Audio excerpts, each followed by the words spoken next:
कहानी के शुरू में हमें एक वीरान दुनिया दिखाई जाती है। दुनिया के बहुत से लोग किसी वबा की वजह से मर चुके हैं। जिस इन्फेक्शन ने इंसानों को मारा था, जानवरों पर उस इन्फेक्शन का कोई असर नहीं था। अब सड़कों पे ट्रैफिक नहीं रही थी, फैक्ट्रीज बंद हो गई थी। काफी अरसे तक पोल्यूशन न होने की वजह से नेचर ने अर्थ को दोबारा से जिंदा कर दिया था। हर तरफ हरियाली फैलने लगी थी, इसीलिए जानवर इस एनवायरनमेंट में बहुत ही आराम से जिंदगी गुजार रहे थे। और वही कुछ लोग इस अर्थ पर अब जिंदा हैं जो सर्वाइवल जानते हैं। चंद इंसानों में से हम एक इंसान एडी को भी देखते हैं। वो बचपन से ही अपनी मॉम के साथ रहता था, पर वबा की वजह से उसकी मॉम भी मर गई और वो सरवाइव इसलिए कर पाया क्योंकि उसके अंकल बचपन से ही उसे सर्वाइवल वाली बुक्स भेजा करते थे और उन किताबों की वजह से ही आज एडी सरवाइव कर पा रहा है। वो अब अपने घर में नहीं रहता क्योंकि उसका घर एक कबाड़ बन चुका है। सिर्फ उसी का घर नहीं, यहाँ पर हर चीज ऐसी ही खराब हो चुकी है।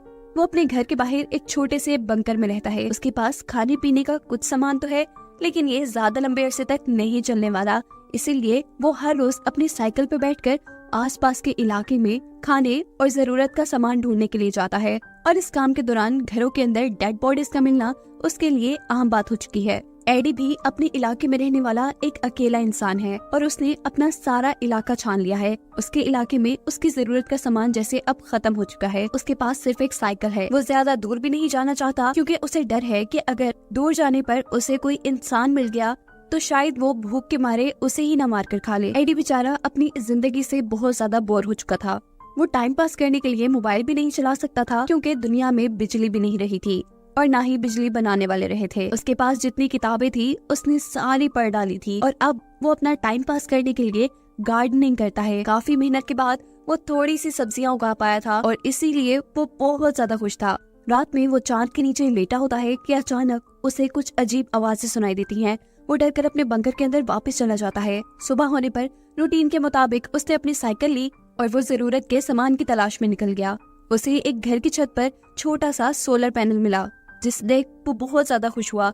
वो उसे घर लेकर आता है और उससे अपना फोन चार्ज करता है। फोन चार्ज होने के बाद वो गाने सुनता है, मजे करता है, जितना मजा वो कर सकता था। इसके बाद वो फोन में ही अपनी मॉम की वीडियो देखता है और बहुत ज्यादा उदास हो जाता है। वो काफी अरसे बाद अपनी मॉम को देख रहा था, पर फिर भी उनसे बातें नहीं कर सकता था। वो ये वीडियोस तब तक देखता है जब तक उसका फोन बंद नहीं हो जाता। इसके बाद दोबारा गार्डन में जाता है तो पता चलता है कि रात में जो आवाजें उसे सुनाई दी थी वो जानवरों की आवाजें थी और उन्हीं जानवरों ने उसकी उगाई सारी सब्जियां तबाह कर दी थी। ये सब देखने के बाद उसे कुछ समझ नहीं आता। उसकी सारी उम्मीदें अब खत्म हो गई थी।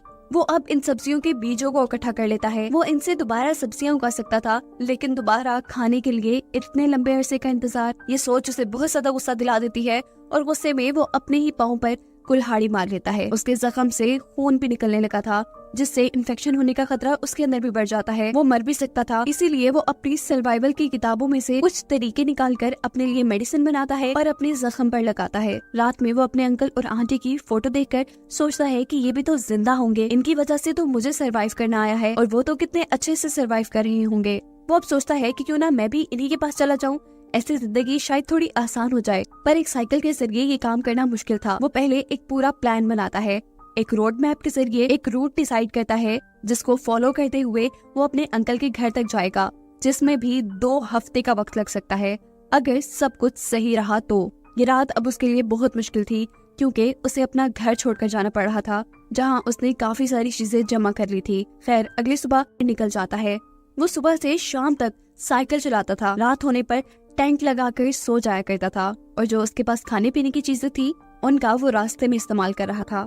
और अच्छी बात ये थी कि अगर एडी को रास्ते में कोई बिल्डिंग मिल जाती थी तो कुछ चीजों का इंतजाम तो वहाँ से भी हो जाता था। एक हफ्ते तक तो सब कुछ ठीक था, लेकिन एक रात जब वो सोकर उठता है तो देखता है कि हिरन उसका सारा पानी बर्बाद कर चुकी है। साथ ही उसका सोलर चार्जर भी हिरन ने तोड़ दिया है, जिसकी मदद से वो अपना फोन चार्ज कर पाता था। ये देखकर उसे इतना गुस्सा आता है कि वो अपनी पिस्टल की सारी गोलियां फजूल में चला देता है, जिसके बाद वो खूब पछताता है कि ये उसने क्या कर दिया।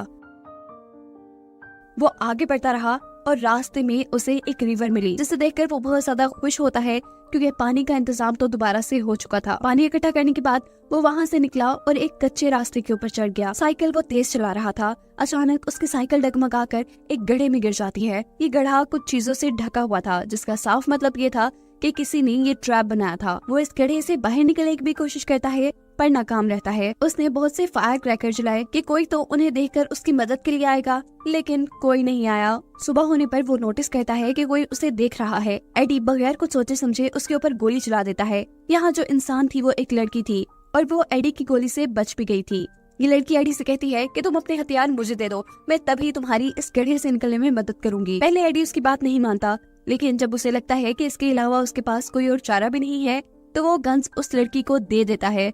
लेकिन वो इतना बेवकूफ नहीं है कि गोलियों के साथ उस लड़की को गन दे और वो लड़की उसे मार दे। गन्स लेने के बाद ये लड़की एवा एडी से कहती है कि तुम साबित करो कि तुम इन्फेक्टेड इंसान नहीं हो। इस बात पर एडी अपनी शर्ट ऊपर करके उसे दिखाता है। उसकी बॉडी पे कोई निशान नहीं था जो इन्फेक्शन की वजह से हो। एवा भी उसे अपनी बॉडी दिखाकर तसल्ली करती है कि उसे भी किसी तरह की कोई इन्फेक्शन नहीं है। एवा एडी को अब गड्ढे से बाहर निकाल लेती है और उसे गोलियां देने को कहती है, लेकिन एडी इनकार कर देता है। ये लोग सो जाती हैं और अगली सुबह जब एडी उठता है तो एवा ने उसके गले पे चाकू रखा हुआ था। वो उससे गोलियों के बारे में पूछ रही थी। एडी जैसे ही उसे गोलियों का बताता है तो वो गोलियां गन में डालकर वहाँ से भाग जाती है। एडी को समझ नहीं आ रहा था कि एवा ने ऐसा क्यों किया। अचानक ही उसे 3 इंसानों की आवाज आती है। समझ आ जाता है कि एवा इन्हीं इंसानों से बचकर भागी थी। इन तीनों आदमियों के पास हथियार थे और ये तीनों ही काफी जालिम लग रहे थे। इनसे बचने के लिए एडी घास के अंदर छुप जाता है, जबकि दूसरी तरफ एवा दरख्त के ऊपर चढ़ी हुई थी। उसने इन तीनों के ऊपर गन तानी हुई थी, जबकि इन लोगों को यहाँ पर एडी का कैंप नजर आ गया था। ये लोग पता चलाना चाहते थे कि आखिर इस कैंप में कौन रहा होगा। एडी सोचता है कि इस कैंप के मालिक का पता चलाते चलाते ये लोग सामने दरख्त पर बैठी एवा तक पहुंच जाएंगे। उसकी जान को खतरा हो जाएगा, इसलिए वो जल्दी से कुछ फूलों के जरिए अपने जिस्म पर इन्फेक्शन जैसे निशान बनाता है और ऐसी जगह जाकर लेट जाता है जहाँ से उन्हें वो नजर आए। ये लोग जब उसके करीब आते हैं तो उन्हें लगता है कि एडी इन्फेक्शन की वजह से मर चुका है। ये नहीं, एडी का प्लान वर्क कर गया था। अब क्योंकि इन आदमियों को कैंप के बारे में पता चल चुका था, इसीलिए ये लोग वहाँ से चले गए। एडी और एवा ने दोबारा अपना कैंप लगाया और यहाँ एडी को पता चला कि एवा प्रेग्नेंट है। वो एवा से उसके हस्बैंड के बारे में पूछता है, जिस पर वो बताती है कि वो मर गया। ये लोग उन आदमियों से बचने के लिए खंडर में छुप जाते हैं, जबकि वो आदमी इन लोगों का खाना खा रहे थे। एडी दूर कहीं से जाकर 2 साइकिल्स का इंतजाम करके लाता है और उसने फैसला किया था कि अब वो एवा को भी अपने साथ लेकर जाएगा। आधा सफर एडी तय कर चुका था। अब अंकल के पास जाने में उन्हें सिर्फ 1 ही हफ्ता लगना था, लेकिन एवा उसके साथ जाने को तैयार नहीं थी, क्योंकि उसके मुताबिक एडी के अंकल जिस एरिया में रहते थे वो एरिया बिल्कुल सेफ नहीं था। लेकिन एडी को तो अपने अंकल पर पूरा भरोसा था। वो एवा से कहता है कि अगर तुमने नहीं मेरे साथ चलना तो कोई बात नहीं, लेकिन मैं जरूर जाऊंगा। अब एवा के पास क्योंकि कोई दूसरा ऑप्शन नहीं था, वो भी मान गई। ये दोनों निकल पड़ते हैं। एवा को साइकिल चलानी अच्छे से नहीं आती थी, इसीलिए उनको काफी टाइम लग रहा था, लेकिन एडी ने उसका पूरा साथ दिया। अब इनकी रूटीन ये चल रही थी कि ये पूरा दिन साइकिल चलाते थे, थोड़ा बहुत शिकार करते थे और रात में अपने शिकार को पकाकर खा जाया करते थे, क्योंकि पहले जो खाना उनके पास था वो तो उन 3 लुटेरों ने इनसे लूट लिया था। लेकिन एडी अभी भी खुश था, क्योंकि एटलीस्ट उसे एवा की शक्ल में एक साथी तो मिल गई थी। एडी एवा को पसंद करने लगा था, इसीलिए उसे अब सब कुछ काफी खूबसूरत लग रहा था। पर वो इस बात से अनजान था कि वो 3 बुरे आदमी अभी भी इनके पीछे पड़े हुए थे। एडी एवा का बहुत ख्याल रख रहा था, इसीलिए एवा को भी एडी पसंद आने लगा था। रास्ते में एवा और एडी को एक तालाब मिलता है। एडी तालाब में स्विमिंग के लिए जंप कर देता है। वो जब स्विमिंग करके बाहर निकलता है तो सामने उसे अपने पीछे पड़े 3 आदमियों का एक साथी नजर आता है, जो उससे एवा के बारे में पूछते हुए कहता है कि हमें तुमसे कोई लेना देना नहीं, तुम हमें सिर्फ एवा का बता दो और एवा को हमारे हवाले कर दो। हम एवा को नहीं मारेंगे, क्योंकि एवा इनके लिए एक रिसोर्स की तरह काम कर रही है। एवा का जो बेबी पैदा होगा उन्हें ये खा लेंगे। एडी अब ये बात समझ चुका था कि एवा इन्हीं लोगों से बचकर भाग रही थी, क्योंकि ये एवा के साथ जुल्म करते थे। वो आदमी दोबारा एडी से बात करता है और कहता है कि अगर तुम्हें जान प्यारी है तो तुम एवा को छोड़ दो, वरना हम तुम्हें मार देंगे, क्योंकि सर्वाइवल के खेल में कंपटीशन तो होता ही नहीं। इतनी बुरी बातों के बावजूद भी एडी नहीं डरता। वो एवा को लेकर अपनी मंजिल की तरफ बढ़ता रहता है और फाइनली कुछ दिन के सफर के बाद वो लोग अपने अंकल के घर पहुंच जाते हैं। एवा यहाँ पहुंचकर बहुत ज्यादा खुश थी, क्योंकि अब उसे सोने के लिए एक बेड मिल रहा था और खाने के लिए कुछ खाना। लेकिन यहाँ एडी काफी परेशान था, क्योंकि उसे अभी तक घर पर उसके अंकल नहीं नजर आए थे। वो जब घर से बाहर निकलता है तो उसका डर सच में बदल जाता है। उसके अंकल भी मर चुके थे और घर के बाहर उनकी एक कब्र बनी थी। उसकी आखिरी उम्मीद भी मिट जाती है उसने तो अंकल के ही भरोसे उन तीनों आदमियों से दुश्मनी मोल ली थी। एडी अब इन सारी बातों को लेकर उदास और परेशान हो जाता है। वो एवा के पास जाता है और उन आदमियों की सच्चाई पूछता है। एवा इस वक्त पर कुछ नहीं छुपाती और उसे बताती है कि जब उन तीनों का भाई उसके साथ ज्यादती कर रहा था तो वो उसे मारकर भाग आई। ये तीनों उनका पीछा करते रहे, लेकिन एवा ने एडी को कुछ नहीं बताया और इसीलिए इन दोनों के दरमियान एक लड़ाई हो जाती है। एवा रोती रह गई और एडी अपना कुछ सामान लेकर घर से बाहर चला गया, जहाँ अब उसका सामना उन तीनों आदमियों से हुआ। वो तीनों आदमी एडी के ऊपर गन तानकर उससे कहते हैं कि तुम एवा को हमारे हवाले कर लो। अगर तुम चाहो तो हम एवा को शेयर भी कर सकते हैं, क्योंकि ये इस नई दुनिया का नया रूल है। पर एडी इनके गंदे इरादों में नहीं मिलना चाहता था। वो अपनी जान बचाने के लिए यहाँ से भागता है और भागने से पहले हवा में एक गोली चला देता है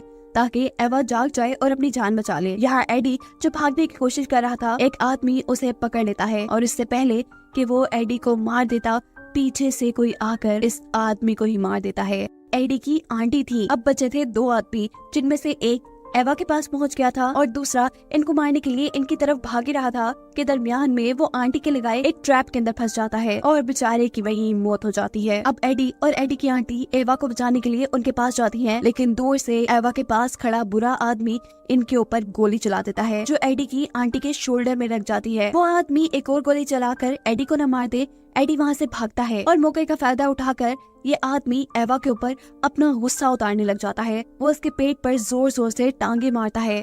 एडी जो छुपा हुआ ये सब कुछ देख रहा था, वो अब थोड़ा सा शोर मचाकर इस बुरे आदमी का ध्यान भटकाता है और मौका पाते ही एवा पीछे से एक तीर मारकर इस आदमी का कत्ल कर देती है। फाइनली सारा खतरा इनके ऊपर से खत्म हो जाता है और ऐसे एडी, एवा और उनकी आंटी एक फैमिली बनकर एक साथ रहना शुरू कर देते हैं और ये कहानी यहीं पर खत्म हो जाती है।